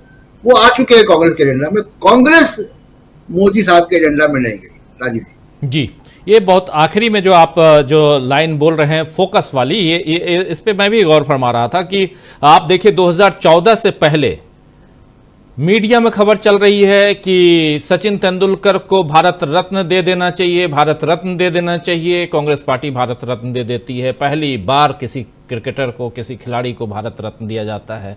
ऐसी बहुत सारी चीजें। ये तो तत्काल एक उदाहरण सामने आया। उस समय का फोकस और अभी के फोकस के फर्क को देखिए कि नहीं, राहुल गांधी को अमेठी से चुनाव नहीं लड़ना है तो नहीं लड़ना है, ये फोकस है। उनको अगर रायबरेली से चुनाव लड़ाना है तो रायबरेली से चुनाव लड़ाना है। पूरे देश और दुनिया का मीडिया भले अमेठी में स्मृति ईरानी के घर के सामने खड़ा रहे, लेकिन यहां राहुल गांधी रायबरेली पहुंचते हैं और नॉमिनेशन फाइल करके चले आते हैं। तो ये इस फोकस के कारण ही पूरा का पूरा हम देख रहे हैं कि ये चुनाव एक दूसरी दिशा में, दूसरी धारा में बहता हुआ दिखाई दे रहा है, और जिसमें नरेंद्र मोदी जो है पीछा करते हुए नजर आ रहे हैं और उसी पीछे में नए नए शब्दों को गढ़ने की कोशिश कर रहे हैं। लेकिन उसी बीच जब मल्लिकार्जुन खड़गे अपनी बात रखते हैं तो शेरो शायरी तो रखते ही हैं, कुछ कविता भी बोलते हैं, पढ़ते हैं, चाहे वो सदन के अंदर हो, सदन के बाहर हो। तो अभी जो हमारे साथी पंकज चतुर्वेदी जी कह रहे थे, जरा उनकी जुबानी सुन लें हम। मोदी जी पे क्या कुछ कह रहे हैं मल्लिकार्जुन खड़गे, और फिर सीधा आना चाहता हूं अमलेंदु उपाध्याय जी के पास। जरा सुनिए खड़गे साहब को। न कोई राज खतरे में है, न कोई राज खतरे में, न हिंदुस्तान खतरे में। न कोई राज खतरे में, न हिंदुस्तान खतरे में। हमको तो लगता है कि सुल्तान खतरे में है। सुल्तान बोले तो समझे ना? हाँ, हमको लगता है कि सुल्तान खतरे में है। न कोई धर्म खतरे में, न ही ईमान खतरे में। न कोई धर्म खतरे में, न ही ईमान खतरे में। सियासत में पड़े हैं सारे बेईमान खतरे में। सियासत में पड़े हुए बोले तो हम भी है, उसमें मत गिनो। ये मोदी के लिए बोल रहा हूं मैं, बेईमान। सियासत में पड़े हैं सारे बेईमान खतरे में। सच पूछियो दोस्तों, सच पूछिए तो एक बस इंसान खतरे में है। सच पूछिए तो एक बस इंसान खतरे में है। इंसानियत की पड़ गई पहचान खतरे में है। इंसानियत की पड़ गई पहचान खतरे में है। इसकी वजह से धरती आसमान खतरे में है। इसकी वजह से धरती और आसमान खतरे में है। कोई कोयला खींच ले रहा है, कोई वो माइंस खींच ले रहा है, कुछ ना कुछ धरती को तंग और तबाह कर रहा है। चुनावी चाल है जो सबको आपस में लड़ाते हैं, चुनावी चाल है जो सबको आपस में लड़ाते हैं। नहीं है राम खतरे में, नहीं है राम खतरे में और न रहमान खतरे में। मोदी जी गारंटी पर गारंटी देते हो, दिख रहा है कुर्सी का अरमान खतरे में है। उनकी कुर्सी हिल रही है, इसलिए वो खतरे में है, हम नहीं। हम तो आपको जो गारंटी दे वो पोख्ता करके देते हैं, जो बोले नहीं बगैर हम करके देते हैं। नरेगा का स्कीम, पढ़ने का स्कीम, लेबर का स्कीम, सारे काम हम करते हैं, लेकिन कभी बोले नहीं। मैं आपसे अपील करता हूं कि ईशा खान साहब चौधरी मालदा साउथ और मुश्ताक आलम मालदा। तो सुन रहे थे आप, न धर्म खतरे में है, न हिंदुस्तान खतरे में है, खतरे में कुर्सी सुल्तान की है, वो सुल्तान खतरे में है, ये कह रहे थे साफ साफ यहाँ पर मल्लिकार्जुन खड़गे साहब। सुल्तान खतरे में, और बता भी रहे हैं कि सुल्तान का मतलब समझते हो ना। तो ये सारी बातें यहाँ पर आप बहुत ध्यान से सुन भी रहे थे और बहुत महत्वपूर्ण बातें यहाँ कह रहे हैं। मल्लिकार्जुन खड़गे साहब को शेरो शायरी कहने करने का शौक है और जब भी मौका मिलता है तो वो इस मौके को से चूकते नहीं हैं, वहाँ कुछ ना कुछ कह ही डालते हैं। आना चाहता हूँ अमलेंदु जी आपके पास, कैसे आप देखते हैं अमलेंदु जी, ये कल भी हम लोग थोड़ी सी चर्चा कर रहे थे और 7वें फेज के बाद, रिजल्ट के बाद की परिस्थितियों पे भी हम धीरे धीरे आ रहे हैं। कल भी हम उस पर चर्चा कर रहे थे। पहले और दूसरे फेज, और इसमें प्रशांत टंडन जी जो अभी बात कह रहे थे कि यहाँ पर कांग्रेस फोकस्ड है अपनी बातों को के ऊपर, अपने मुद्दों के ऊपर, यहाँ फोकस साफ साफ दिखाई दे रहा है कांग्रेस का। वो इधर उधर हिलती डुलती तक नहीं दिखाई दे रही है जो कुछ है। और सबसे एक और महत्वपूर्ण बात यहाँ पे कि 13 और 14 तारीख को नरेंद्र मोदी वहां अपने संसदीय क्षेत्र वाराणसी में डेरा डालने वाले हैं। रोड शो है 13 तारीख को और 14 तारीख को शायद नामांकन है उनका। तो ये 2 दिन वहीं रहने वाले हैं और इससे पहले जो प्रशांत टंडन जी कह रहे थे वहां पर पूरा का पूरा फोकस होगा। इस बीच 6 तारीख से प्रियंका गांधी अमेठी में हैं, 6 से लेकर 11 तक लगातार, पंकज चतुर्वेदी जी कह रहे थे। और 10 तारीख को राहुल गांधी, अभी तक इसकी घोषणा नहीं हुई है लेकिन मैं आपको बता दे रहा हूं, 10 तारीख को राहुल गांधी लखनऊ में हैं और वहां वो एक अलग जो सोसाइटी है उसके तहत, एक दूसरी सोसाइटी है उसके तहत एक कार्यक्रम करने वाले हैं और उसमें अलग अलग सोसाइटी के समाज के लोगों को बुलाकर और एक इंटरेक्शन है, रैली या सभा नहीं है, एक क्लोज डोर कहें तो इंटरेक्शन है। तो एक पूरा का पूरा फोकस दिखाई दे रहा है कांग्रेस पार्टी का। कुछ कुछ चीजें इसलिए यहां पे रख रहा था, उसमें प्रधानमंत्री नरेंद्र मोदी का फोकस भी है। उत्तर प्रदेश क्यों ना हो, आप उत्तर प्रदेश से बिलोंग करते हैं और चुनाव की घड़ी जो अभी आपके जो घर आपका होम टाउन है वहां भी है अभी चुनाव, कैसे देखते हैं इसको? राजीव जी, मुझे लगता है कि प्रधानमंत्री अब ज्यादा संकट में फंस गए हैं और संकट में आदमी को फिर राम याद आते हैं, प्रधानमंत्री को भी राम याद आ गए हैं और ये संकट बढ़ता जा रहा है। वैसे वैसे राम की याद उनको और आती जाएगी। अब सवाल ये है कि राम कितना सहारा आप उनको देते हैं कि राम नाम सत्य करवाते हैं भारतीय जनता पार्टी की। ये मर्यादा पुरुषोत्तम राम के ऊपर है, क्योंकि राम को जो है ऐसे लोग बिल्कुल पसंद नहीं है जो राम को बदनाम करें। तो अभी तो जो चल रहा है वो सब राम को बदनाम करने की चीजें राजीव जी चल रही है, तो इसलिए राम जो है वो ज्यादा सहारा देने वाले नहीं। जिस तरीके से राजीव जी आपने बताया कि कांग्रेस हो या इंडिया गठबंधन हो, मतलब वो अपने मुद्दों पर कायम है और मुद्दों से टस से मस नहीं हो रहे, लगातार मुद्दों की बातें कर रहे हैं। प्रधानमंत्री जरूर मुद्दों से भटकने की कोशिश करते हैं या भटकाने की कोशिश करते हैं, लेकिन वो खींच खींच के इंडिया गठबंधन जो है वो प्रधानमंत्री को मुद्दों को लेकर के आता है और वो सवाल करना शुरू कर देता है।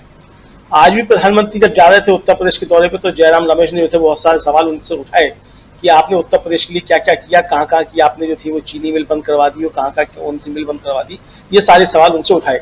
यानी प्रधानमंत्री का जहां का दौरा होता है सुबह उस जगह से संबंधित जो है वो सवाल प्रधानमंत्री के लिए तैयार हो जाती है। प्रधानमंत्री जी इन सवालों के आप जवाब दे दीजिए। अब राजीव जी जैसे प्रधानमंत्री बहुत दिव्य ज्ञानी है, ऐसे उनके बहुत से प्रत्याशी दिव्य ज्ञानी है।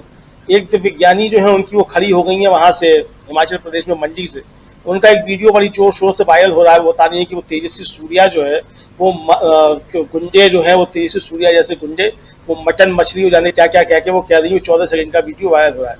तेजस्वी यादव ने फिर के लिए ये मोहतरमा कौन है, तो अब वो जिस कैंडिडेट को ये नहीं मालूम कि तेजस्वी यादव कौन है, तेजस्वी सूर्या कौन है, तो ये मोदी जी के स्टार प्रचारक है राजीव जी।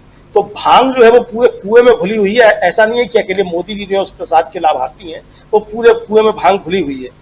तो ये विचलन राजीव जी एक तरीके से या कहिए कि जो गर्मी बढ़ती जा रही है उस गर्मी का प्रभाव जिस तरीके से होता जा रहा है, ये साफ समझा जा सकता है कि भारतीय जनता पार्टी एकदम जो है वो बैक फुट पे आ गई है। और अभी इनको लग रहा है कि 143 सीटें भी आने वाली नहीं है, तो इसकी सारी चीजें राजीव इस तरीके की हो रही है। प्रधानमंत्री ने या बीजेपी के लोगों ने कहा कि सब झारखंड बने रहिए, परिचर्चा अभी जारी है।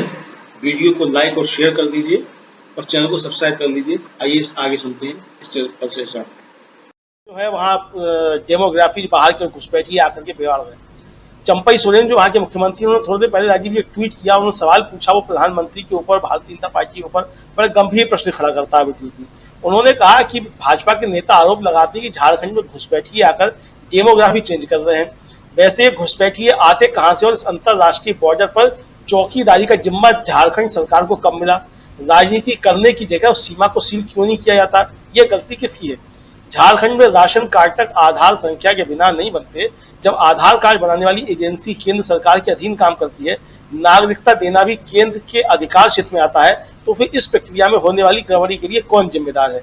यानी सीधे सीधे सवाल उठा दिए गए प्रधानमंत्री नरेंद्र मोदी के ऊपर कि गड़बड़ियां जो हो रही हैं उसके जिम्मेदार आप हैं। तो राजीव जी प्रधानमंत्री जिस तरीके से घिरते जा रहे हैं और जिस तरीके से उनके ऊपर सवाल उठ रहे हैं, यह प्रधानमंत्री की बेचैनी को एक तरीके से दर्शाता है। जहां तक हमारे यहाँ राजीव जी चुनाव का सवाल है, तो हमारी सीट तो भारतीय जनता पार्टी बुरी तरीके से हार रही है, ये सूचनाएं अभी तक है।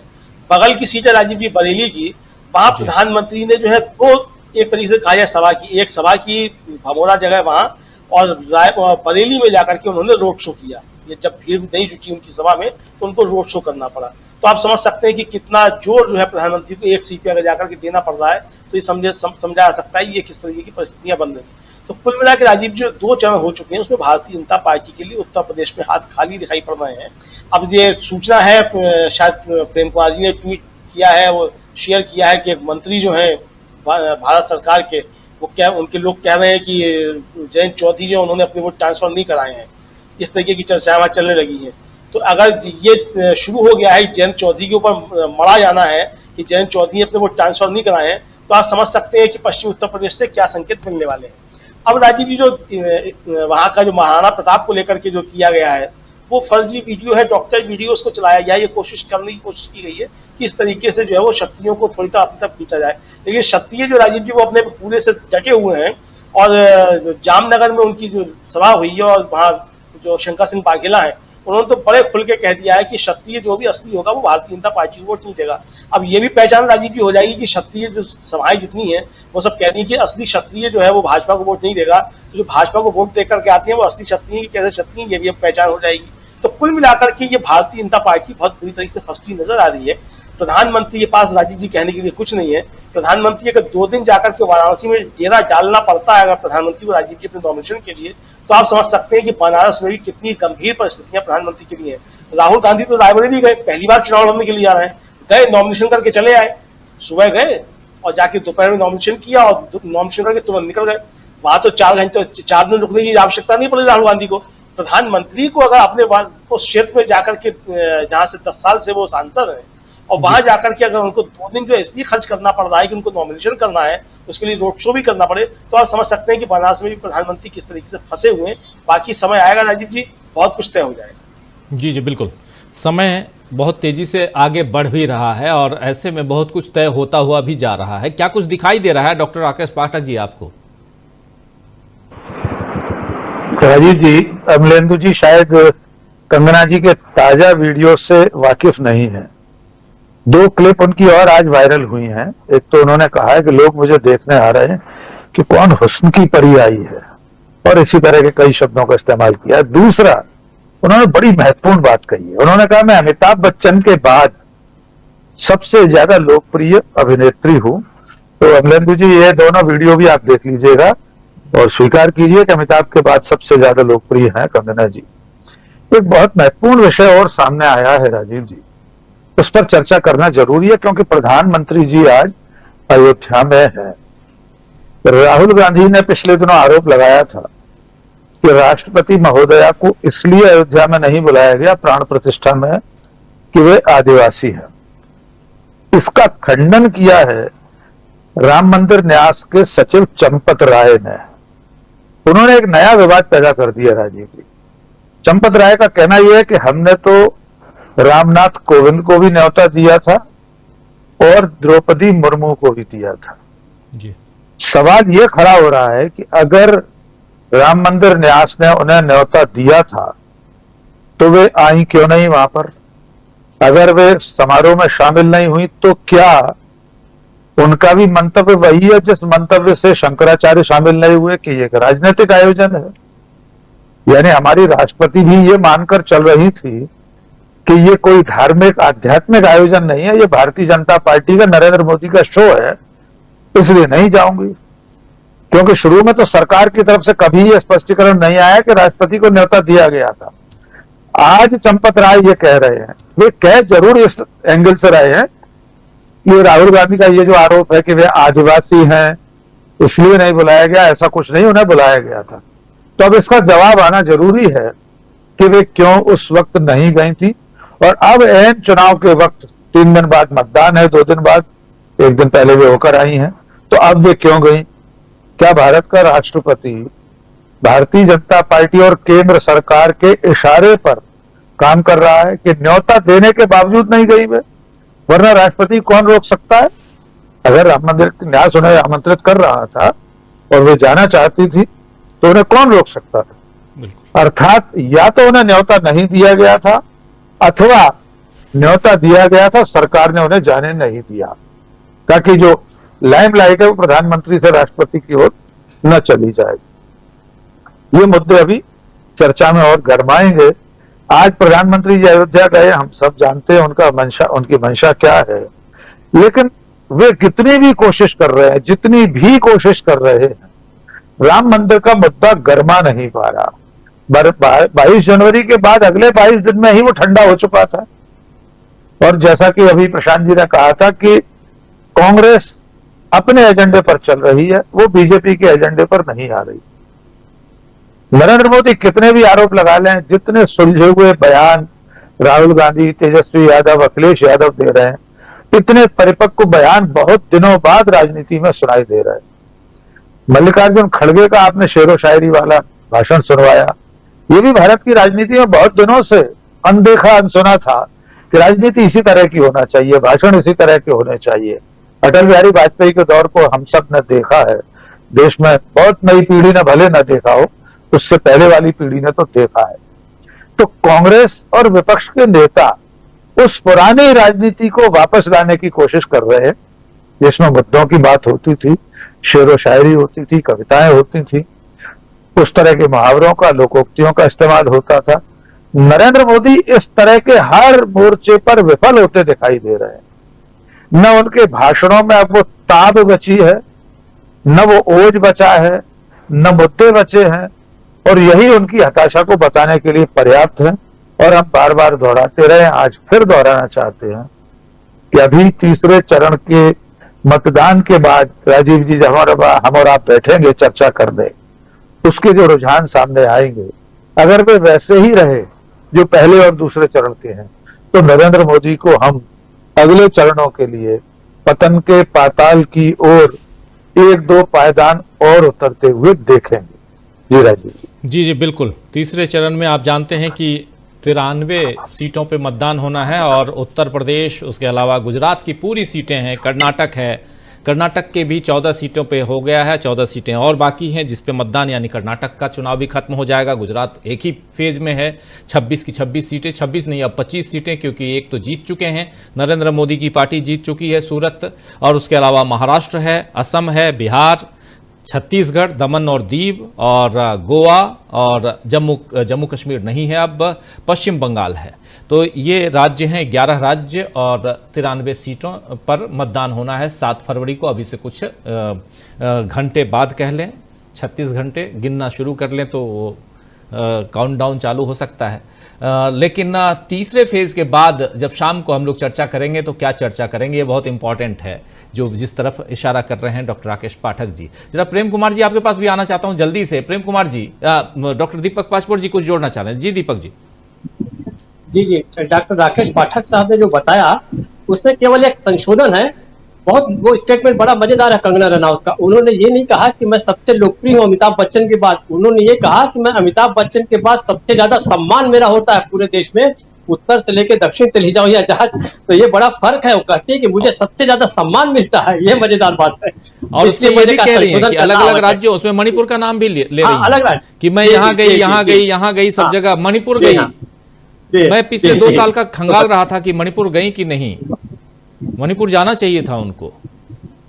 जी अगर कंगना जी की क्लिप मिल जाए दोनों तो जी बिल्कुल बिल्कुल कोशिश करता हूं इसी कार्यक्रम के दौरान ट्विटर पर है उन्होंने कहा क्या है। लेकिन प्रेम कुमार जी, क्या यहां से फिर से मैं उसी सवाल पे आता हूं, यहां से तीसरा फेज जिस प्रकार इंपॉर्टेंट है और इसके बाद की परिस्थितियां जरा मुझे बताइए कि क्या कुछ लगता है। भविष्यवक्ता के रूप में मैं नहीं कह रहा हूं, ना ही हम में से कोई भविष्यवक्ता है, लेकिन एक अनुभव विश्लेषण उस आधार पे जो परिस्थितियां हैं उसमें आप कांग्रेस पार्टी या इंडिया गठबंधन कह लें और फिर सत्तारूढ़ दल नरेंद्र मोदी, उनके जो वक्तव्य हैं उन सबको देखा जाए, क्योंकि इसके बाद आगे जो है नरेंद्र मोदी को अपने चुनाव की तैयारियां भी करनी है। हालांकि उनका चुनाव आखिर में है, बिल्कुल लास्ट जो 7वां फेज है उस समय है वहां पे, लेकिन बहुत कुछ और आगे बढ़ता हुआ और ऐसी परिस्थितियां जैसी आज हैं, ऐसी परिस्थितियों में क्या कुछ आप देखते हैं?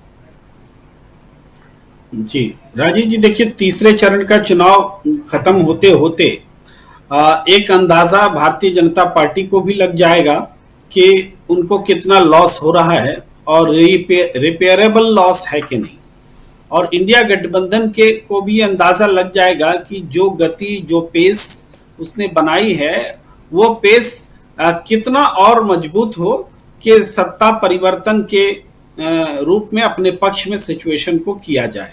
तो इस हिसाब से तीसरा महत्वपूर्ण है और उसके बाद की रणनीति महत्वपूर्ण है। तो चौथे में अगर हम देखते हैं तो मूल रूप से अब होगा क्या कि महाराष्ट्र की बची हुई सीटें, उत्तर प्रदेश की बची हुई सीटें, बिहार की बची हुई सीटें, ये सब बड़े बड़े स्टेट, मध्य प्रदेश भी शामिल होगा, ये सारे स्टेट में लड़ाई अब खुलकर होगी। तो इसमें उत्तर प्रदेश को आप देखिए भारतीय जनता पार्टी का सबसे स्ट्रांग होल्ड है और महाराष्ट्र तो की दुर्दशा तो दिख रही है बीजेपी के पॉइंट ऑफ व्यू से, लेकिन उत्तर प्रदेश में सबसे ज्यादा उम्मीद है बीजेपी को कि वो संभालें, क्योंकि बीजेपी के पास एक है कि पिछले बार भी एसपी बीएसपी मिलकर लड़े थे और इस बार बीएसपी अलग है, तो कांग्रेस एसपी मिलकर लड़ेंगे तो भी हम संभाल ले जाएंगे, ये बताने की वो कोशिश कर रहे हैं। लेकिन वो जो फैक्टर इस बार एड ऑन फैक्टर जिसको मिस कर रहे हैं वो है इंडिया गठबंधन के प्रति राष्ट्रीय स्तर का एक आकर्षण, जो एसपी बीएसपी के गठबंधन में नहीं था। ये आकर्षण इंडिया गठबंधन में है और कांग्रेस में है, कांग्रेस के नेतृत्व में है। इस वजह से ये पिछले से ज्यादा मतलब चुनौतीपूर्ण चुनाव है उत्तर प्रदेश में बीजेपी के लिए, और इसको ये दिखता है, मान लीजिए कि इस बार रायबरेली और अमेठी को लेकर जितनी चर्चा हो गई, जितनी बात हो गई, जो और मन मुताबिक तरीके से नहीं हुई, चाहे बीजेपी के हो चाहे गोदी मीडिया के हो, स्टारडम की लड़ाई में वो नहीं फंसे कांग्रेस, बनिस्बत उसने बड़ा गोल सामने रखा कि हमें सरकार बदलने की लड़ाई करनी है। तो उसको देखते हुए हम ये महसूस करते हैं कि ये लड़ाई अभी पश्चिम उत्तर प्रदेश से आलू प्रदेश तक बढ़ रही है, धीरे धीरे और आगे बढ़ेगी। तो यहाँ पर जो है एक तो यादव और मुस्लिम का जो कॉम्बिनेशन है, समाजवादी पार्टी अब धीरे से यहाँ मजबूत होती हुई दिखेगी, जहां पर कि बीजेपी की सीधे लड़ाई होगी। तो इस जगह पे ये जो जातीय समीकरण है इस चुनाव में ये देखने को मिला है जो पहले दूसरे चरण का जो चुनाव हुआ है उसके जो लक्षण दिख रहे हैं, उसमें वो दलित वोट्स खास करके जो मायावती जी को जाना एक्सपेक्टेड माना जाता था, इन्होंने मायावती जी को वोट नहीं किया है दलित वोटर्स ने। खासकर कुछ एक पश्चिमी उत्तर प्रदेश की सीटों पर देखा जाए, उन्होंने एक मीटिंग की है, आपस में बैठक की है और उन्होंने तय किया बल्कि वोट किया। अब वही पैटर्न अगर आगे कंटिन्यू रहा, उनका कहना है संविधान खतरे में, भाई हम बीएसपी को जिता के क्या करेंगे, अभी इंडिया को जिताना जरूरी है। ये बात दलितों के मन में बैठी है और संविधान के प्रति जो लगाव, जो समर्पण, जो जिद दलितों में है उतनी किसी और समुदाय में नहीं है। तो दलित का अगर कंसोलिडेशन इंडिया गठबंधन के साथ हो रहा है और इसके पीछे राहुल गांधी है, समाजवादी पार्टी, तो इसका फायदा समाजवादी पार्टी और कांग्रेस दोनों को है। तो इससे उत्तर प्रदेश का समीकरण एक बार ही बदलता हुआ दिख रहा है दलित वोटर्स में बदलाव आने के कारण। और यूपी में अगर डेंट लग गया बीजेपी को और बड़ा डेंट लग गया जिसके आसार बने हुए दिख रहे हैं, तो फिर रिवाइवल तो छोड़िए, बहुत दूर चले जाएंगे मैजिक फिगर से, इतना कि वहां पहुंचना एनडीए के समेत भी मुश्किल हो जाएगा, 200 के आसपास सिमटते हुए नजर आएंगे। ये महत्व है तीसरे चरण के इमीडिएट बाद चौथे चरण का। तीसरा चौथा फिर ग्रेजुअली वो बढ़ता चला जाएगा, फिर तो चुनाव हाथ से निकल चुका होगा बीजेपी के हाथ से। इंडिया गठबंधन के पक्ष में एक अच्छा मोमेंटम नजर आ रहा है और वो मोमेंटम सबको एक तरह से कहते हैं ना कि पूरी कायनात इंडिया गठबंधन के पक्ष में ऐसी सिचुएशंस पैदा कर रही है कि इंडिया गठबंधन को फायदा हो। चाहे नरेंद्र मोदी के बयान कभी उल्टे पड़ जाते हैं, कभी उनका समझाना उल्टा पड़ जाता है, मंगलसूत्र वाली बात उल्टा पड़ जाती है, या अग्निवीर नए सिरे से मचल पड़ा है। ये अब जहां जाइए वहां अग्निवीर की चर्चा है, पहले अग्निवीर इतनी चर्चा में नहीं था जितनी आज है। तो ये सारे फैक्टर्स एक साथ जमा हो रहे हैं और इस वजह से बीजेपी को अपने साथ दूसरों से तोड़कर और जोड़कर लाने की जरूरत जो है क्रमशः बढ़ती जा रही है। उनको दिखाना पड़ रहा है, देखो हमारी टोली बढ़ रही है, जबकि वास्तव में मतदाता तो उनसे दूर हो रहे हैं। जी जी बिल्कुल बिल्कुल बिल्कुल, आप सही कह रहे हैं। पंकज जी, जरा इसी बात में, और उत्तर प्रदेश, उस पर तो चर्चा बहुत होनी चाहिए, जितनी हम कर रहे हैं कम है। जरा आपसे भी समझना चाहता हूं, अलग अलग खेमों में बटा हुआ उत्तर प्रदेश है, चाहे वो आप भौगोलिक रूप से भी देखें और धर्म संप्रदाय के नाम से भी, और उसके अलावा जो सामाजिक परिस्थितियां हैं वो भी बहुत बदली हुई नजर आती हैं। और वैसे में 4 प्रमुख दल, जिसमें से 2 एक साथ चुनाव लड़ रहे हैं, यानी समाजवादी पार्टी और कांग्रेस, उधर बसपा अलग है और बीजेपी अलग है, छोटे छोटे दल मिले हैं उधर भी। लेकिन आपको क्या लगता है, जो पश्चिम की हवा है और पश्चिम से पूरब की ओर अगर हम बढ़ें तो क्या कुछ आपको परिवर्तन दिखाई दे रहा है? क्या कुछ आपको लग रहा है कि यहाँ पे आने वाले समय में और बदल सकता है? आज जैसे नरेंद्र मोदी अयोध्या में पहुंचे हुए रोड शो इस वक्त कर रहे हैं, उसका कितना असर हो सकता है? इन सब पे जरा आपका विश्लेषण चाहिए। देखिए, पश्चिम भारतीय जनता पार्टी के लिए सबसे ज्यादा उम्मीद का इलाका है, था तो वो हो गया जी। अब जैसे ही हम रुहेलखंड में आते हैं, रुहेलखंड में भारतीय जनता पार्टी पहले से थोड़ी छिन्न खिन्न रही, वरुण गांधी मेनका गांधी प्रकरण के कारण, बरेली की स्थानीय परिस्थितियों के कारण, शाहजहांपुर में जो एक लंबा असंतोष रहा है भारतीय जनता पार्टी के अंदर ही, जो संतोष गंगवार का टिकट बरेली से हटाया गया, उसका भी एक असंतोष है। जैसे जैसे पूर्व की ओर इधर बढ़ रहा है तो भारतीय जनता पार्टी की संभावनाएं थोड़ी कमजोर हो रही हैं। उसका कारण यह है कि आप एक देखिए कि पूर्वांचल में बहुजन समाज पार्टी और समाजवादी पार्टी हर समय मजबूत रही है। इधर बुंदेलखंड इलाके में बीएसपी का जोर रहा है। ये सभी इलाके भारतीय जनता पार्टी के लिए पहले से भी कमजोर रहे और हम जिस विकास की बात कर रहे हैं उस विकास से, तथाकथित विकास से, ये इलाके अभी बहुत अछूते रहे हैं। एक विकास के नाम पर केवल सड़क है। सबसे बड़ी चुनौती, आपको एक चीज और बताऊं, 30 से अधिक सीटें जो भारत का सिर है, वहां पर भारतीय जनता पार्टी शून्य है। सिर यानी दिल्ली, हरियाणा, हिमाचल प्रदेश, पंजाब एंड JNK, यह भी आने वाले जो दिन है ना, उनको मालूम है कि जो हमारा मुकुट है, मुकुट इलाके में उनकी सबसे बुरी स्थिति होने वाली। कल पंजाब में परनीत कौर जो अमरिंदर की वाइफ है, उनके को हजारों किसानों ने घेर लिया, वहां पर धक्का मुक्की हुई, एक किसान की डेथ हो गई वहां पर जी। वो इतना बड़ा स्पार्क है कि पूरे पंजाब में फैल गया कि परनीत ने किसान मार दिया। मैं आपको यानी ये जो हिस्सा है जहां पर भारतीय जनता पार्टी चाहती थी कि वो रिकवर करे, जहां से कुछ गेन करे, अब उनके गेन करने के रास्ते पश्चिम से ही बंद हो गए। उनको लग रहा था हम दिल्ली सबसे पास में है, चौड़ी सड़क और मेट्रो ट्रेन, नमो भारत ट्रेन, वंदे भारत ट्रेन सब हमने यहाँ दी है। यहाँ पर जो प्रॉपर्टी डीलर्स है उनको इन्होंने बहुत पैसा कमवाया है, प्रॉपर्टी डीलर्स ने बहुत भारतीय जनता पार्टी का पैसा लगाया हुआ है, तो शायद यहां से इनको फायदा होगा। ये बात अभी हमारे कोई मित्र कह रहे थे, शायद अमलिंदु बचा रहे थे कि वेस्टर्न यूपी में बात बहुत साफ साफ हो रही है कि जयंत चौधरी के जाट वोट ट्रांसफर ही नहीं हो पाए। बागपत सीट में आप वो यानी स्थानीय स्तर पर झगड़ों की नौबत आ रही है। तो एक ये बहुत बड़ा चैलेंज है। जैसे जैसे कारवां उत्तर प्रदेश में बढ़ेगा, वैसे वैसे लू का प्रकोप वाले इलाके बढ़ेंगे। ये क्या रखिएगा, मतदान बहुत कम होने वाला है। केवल जो कमिटेड वोटर है, अभी मैं फिर अपने एक दोस्त की बात दोहराऊंगा, जब प्रेम सर कह रहे थे कि जो दलित और ओबीसी लोग हैं वो लोग संविधान को लेकर बहुत संवेदनशील है, क्योंकि उनके व्यक्तिगत हितों से जुड़े हुए हैं। वो लोग में लू में निकलने के आदी हैं, उनको कोई तकलीफ नहीं होगी, क्योंकि उनके लिए कॉन्स्टिट्यूशन की लड़ाई है।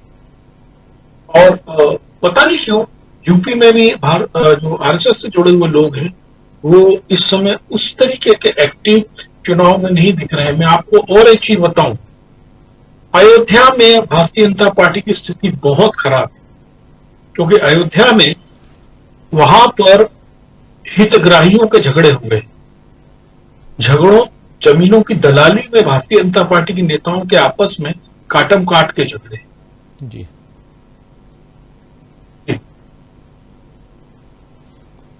बिल्कुल बिल्कुल।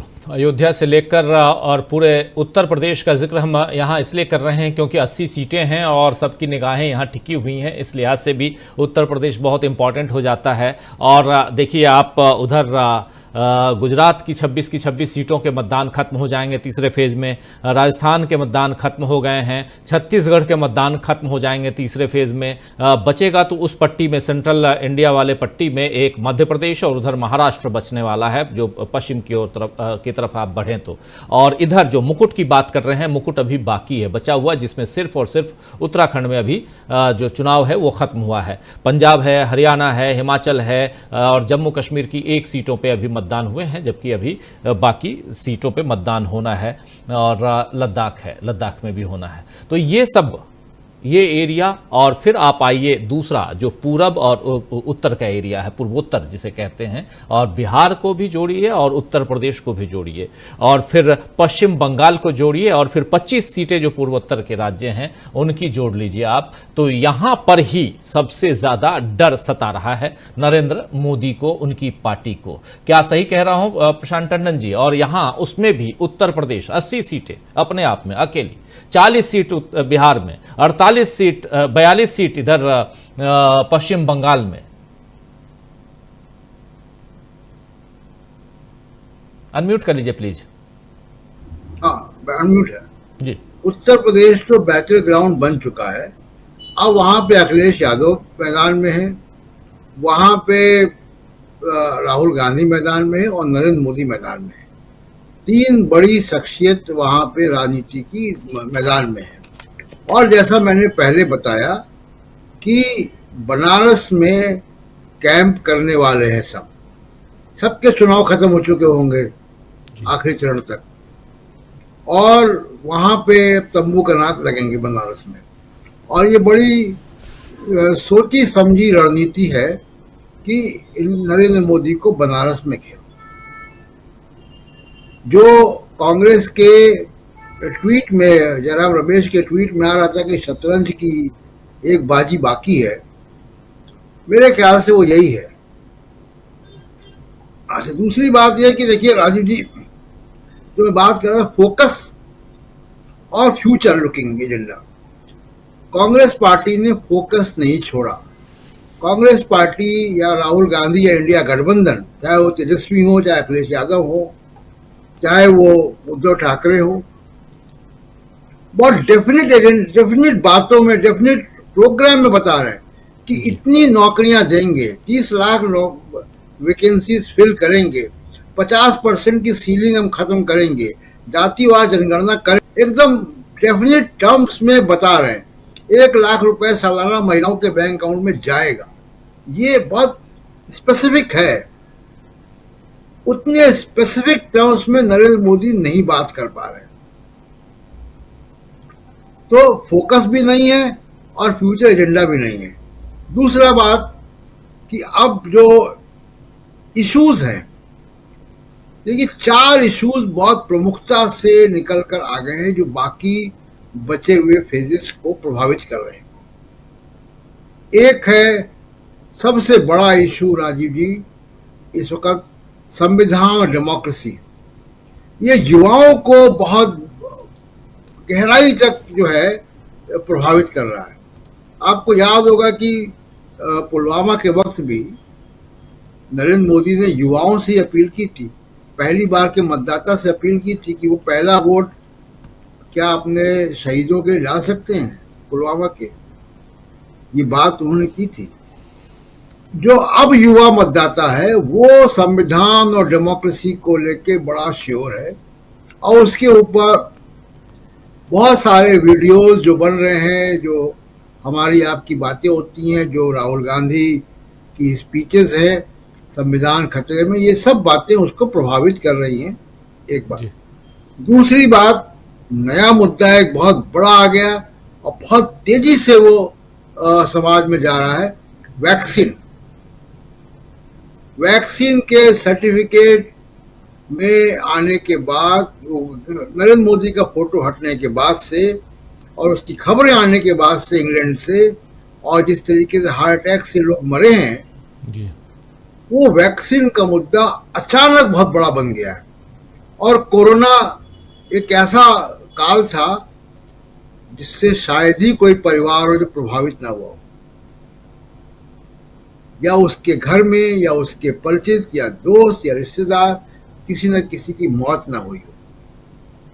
और बहुत सारे वीडियोस आते हैं कि लोग अचानक खेलते हुए, चलते फिरते हुए, बैठे हुए हार्ट अटैक आया, डेथ हो गई जी।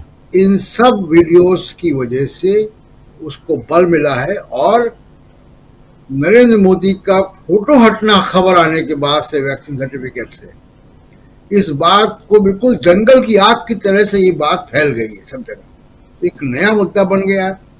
तीसरा, सोशल जस्टिस का मुद्दा, ऑलरेडी राहुल गांधी इसको बहुत बड़ा कर चुके हैं।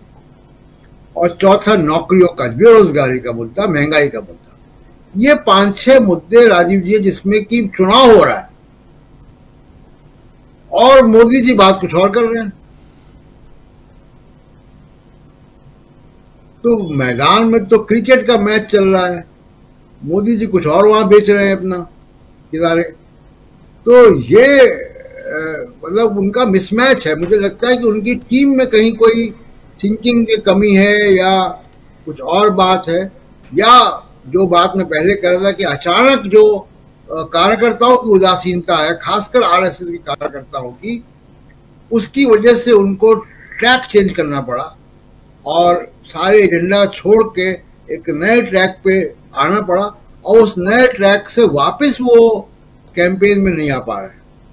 राजीव जी बिल्कुल बिल्कुल आप सही कह रहे हैं। ये नरेंद्र मोदी ट्रैक पे वापस नहीं आए हैं, लेकिन अब बहुत सारे मुद्दे लगातार एक पे एक के बाद एक आप देखिए कि आते जा रहे हैं। और अभी जो ताज़ा तरीन आप बता रहे हैं, 2 ऐसा मुद्दा है। एक मुद्दा कर्नाटक का जिसमें नरेंद्र मोदी खुद प्रचार करते हुए मंच पे बैठाते हुए नजर आए और उसके बाद फंस गए। वो नाम है प्रज्वल रेवन्ना। और उसके बाद फिर ये इंग्लैंड और अपने यहाँ कोविशील्ड वैक्सीन और कोविशील्ड वैक्सीन की जो मातृ संस्था पितृ संस्था जो भी कह लें, या जहां से इस वैक्सीन को बनाने का फॉर्मूला लाया गया था एस्ट्राजेनेका, उस फॉर्मूले में ही कहीं खामी है जिसको उन्होंने स्वीकार किया है इंग्लैंड के हाई कोर्ट में। और वहां पे कहा है कि हाँ, हमारे इस फॉर्मूले में खामी है, जिसके कारण चाहे वो ब्रेन स्ट्रोक हो, चाहे हार्ट अटैक हो, ऐसी बीमारियां हो रही हैं।